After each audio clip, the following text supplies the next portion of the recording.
ನೀವೇನಾದ್ರೂ ಡಯಟ್ ಮಾಡ್ತಾ ಇದ್ದೀರಾ ಅಥವಾ ವರ್ಕೌಟ್ ಮಾಡ್ತಾ ಇದ್ದೀರಾ ಅಂತಂದ್ರೆ ಈ ವಿಡಿಯೋನ ಸ್ಕಿಪ್ ಮಾಡದೆ ನೋಡಿ. ಎಲ್ರಿಗೂ ನಮಸ್ಕಾರ. ನಾನಿವತ್ತು ಮನೆಯಲ್ಲೇ ಹೆಲ್ತಿ ಆಗಿರ್ತಕ್ಕಂಥ ಪೀನಟ್ ಬಟರ್ನ ಸುಲಭವಾಗಿ ಮಾಡೋದನ್ನ ತೋರಿಸ್ತಾ ಇದ್ದೀನಿ. ಹೊರಗಡೆ ಆನ್ಲೈನ್ ಅಲ್ಲಿ ಅಥವಾ ಸ್ಟೋರ್ಗಳಲ್ಲಿ ನೀವು ಪ್ರಿಸರ್ವೇಟಿವ್ ಹಾಕಿರ್ತಕ್ಕಂಥ ಪೀನಟ್ ಬಟರ್ನ ಬಳಸೋದಕ್ಕಿಂತ ಮನೆಯಲ್ಲೇ ಈ ವಿಧಾನದಲ್ಲಿ ಮಾಡ್ಕೊಳ್ಳಿ, ತುಂಬಾನೇ ಹೆಲ್ತಿ ಆಗಿರುತ್ತೆ. ಬನ್ನಿ ಯಾವ ರೀತಿ ಮಾಡೋದು ಅಂತ ನೋಡೋಣ.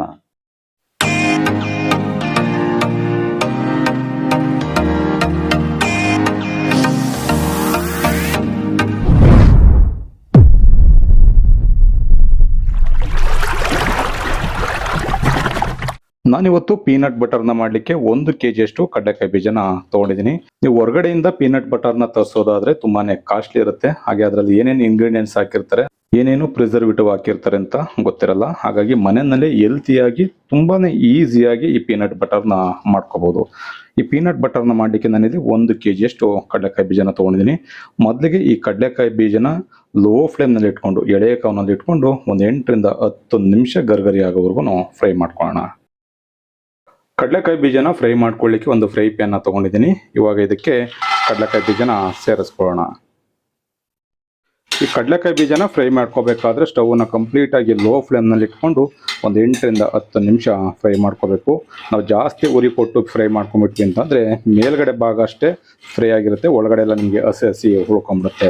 ಕಡಲೆಕಾಯಿ ಸ್ವಲ್ಪ ಗರ್ಗರಿ ಆದ್ರೇನೆ ಅದ್ರ ಒಳಗಡೆ ಇರ್ತಕ್ಕಂಥ ಅದು ಎಣ್ಣೆನೆಲ್ಲ ನೀಟಾಗಿ ಬಿಡೋದು. ಹಾಗಾಗಿ ಎಳೆ ಕಾವ್ನಲ್ಲಿ ಇಟ್ಕೊಂಡು ಸ್ವಲ್ಪ ಗರ್ಗರಿ ಆಗಬೇಕು, ಅಲ್ಲಿವರೆಗೂ ಒಂದು 8 ರಿಂದ 10 ನಿಮಿಷ ಚೆನ್ನಾಗಿ ಫ್ರೈ ಮಾಡ್ಕೊಳ್ಳೋಣ. ಈ ರೀತಿ ಕಡಲೆಕಾಯಿ ಬೀಜನ ಉರಿಬೇಕಾದ್ರೆ ಈ ರೀತಿ ಕೈ ಆಡಿಸ್ಕೊಂಡೇನೆ ಒಂದು 8 ರಿಂದ 10 ನಿಮಿಷ ಉರಿಬೇಕಾಗತ್ತೆ. ಈಗ ಗರ್ಗರಿ ಆಗೋವರೆಗೂ ಒಂದು 8 ರಿಂದ 10 ನಿಮಿಷ ಫ್ರೈ ಮಾಡ್ಕೊಂಡಿದ್ದೀನಿ. ನೀವೇನಾದರೂ ಜಿಮ್ಗೆ ಹೋಗ್ತಾ ಇದ್ರೆ ಅಥವಾ ಡಯಟ್ ಮಾಡ್ತಾ ಇದ್ರೆ ಈ ರೀತಿ ಮನೆಯಲ್ಲೇ ಹೆಲ್ತಿಯಾಗಿ ಪೀನಟ್ ಬಟರ್ನ ಮಾಡ್ಕೊಳ್ಳಿ, ತುಂಬಾನೇ ಸಖತ್ತಾಗಿರುತ್ತೆ. ನೀವು ಬ್ರೆಡ್ ಜೊತೆನಲ್ಲಿ ತಿನ್ನೋದಕ್ಕೆ ತುಂಬಾನೇ ರುಚಿಯಾಗಿರುತ್ತೆ. ಈಗ ಒಂದು 8 ರಿಂದ 10 ನಿಮಿಷ ಚೆನ್ನಾಗಿ ಕಡಲೆಕಾಯಿ ಬೀಜನ ಹುರ್ಕೊಂಡಿದ್ದೀನಿ.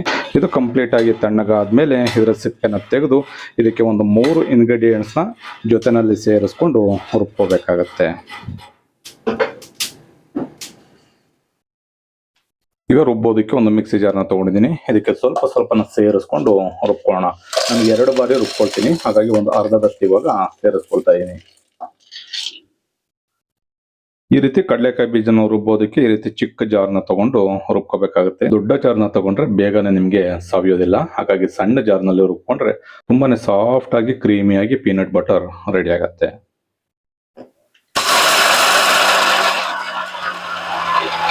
ಈ ರೀತಿ ರುಬ್ಕೋಬೇಕಾದ್ರೆ ಸ್ವಲ್ಪ ಮಿಕ್ಸ್ ಮಾಡ್ಕೊಂಡೆ ರುಬ್ಕೋಬೇಕು.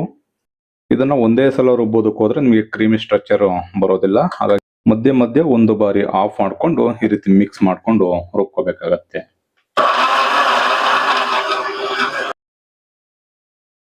ನೋಡ್ಬೋದು, ಈ ರೀತಿ ರುಬ್ಬೇಕಾದ್ರೆ ಇವಾಗ ಇದು ಎಣ್ಣೆನೆಲ್ಲ ಬಿಡ್ತಾ ಇದೆ. ಕಂಪ್ಲೀಟ್ ಆಗಿ ಇದು ಪೇಸ್ಟ್ ರೀತಿನಲ್ಲಿ ಕ್ರೀಮಿ ರೀತಿನಲ್ಲಿ ಬರಬೇಕು ಅಂತಂದ್ರೆ ಒಂದು 4 ರಿಂದ 5 ನಿಮಿಷ ಆದ್ರೂ ಬೇಕಾಗತ್ತೆ. ಈ ರೀತಿ ಮಿಕ್ಸ್ ಮಾಡ್ಕೊಂಡು ರುಬ್ಕೊಳ್ಳೋಣ.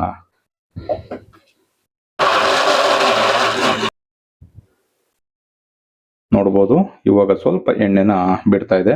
ಇವಾಗ ಇದಕ್ಕೆ ಒಂದು 3 ಇಂಗ್ರೀಡಿಯೆಂಟ್ಸ್ ನ ಸೇರಿಸ್ಕೊಳ್ಳೋಣ.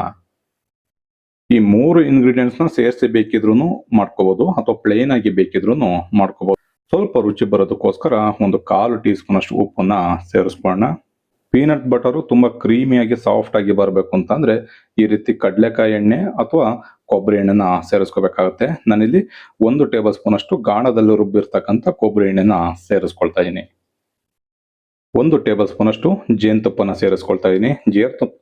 ಜೇನುತುಪ್ಪನ ಸೇರಿಸ್ಕೊಳ್ಳೋದ್ರಿಂದ ರುಚಿ ತುಂಬಾನೇ ಸಖತ್ತಾಗಿರುತ್ತೆ. ಮತ್ತೆ ಇವಾಗ 1-2 ನಿಮಿಷ ಕ್ರೀಮಿ ಸ್ಟ್ರಕ್ಚರ್ ಬರೋವರೆಗೂ ರುಬ್ಕೊಳ್ಳೋಣ. ಮತ್ತೆ 1-2 ರಿಂದ 3 ನಿಮಿಷ ರುಬ್ಕೊಂಡಿದ್ದೀನಿ. ಈ ರೀತಿ ಕ್ರೀಮಿ ಸ್ಟ್ರಕ್ಚರ್ ಬರೋವರೆಗೂ ರುಬ್ಕೊಂಡು ಒಂದು ಗ್ಲಾಸ್ ಕಂಟೈನರ್ಗೆ ಸೇರಿಸಿ 3 ತಿಂಗಳವರೆಗೂ ಬೇಕಿದ್ರೆ ಸ್ಟೋರೇಜ್ ಮಾಡ್ಕೋಬಹುದು.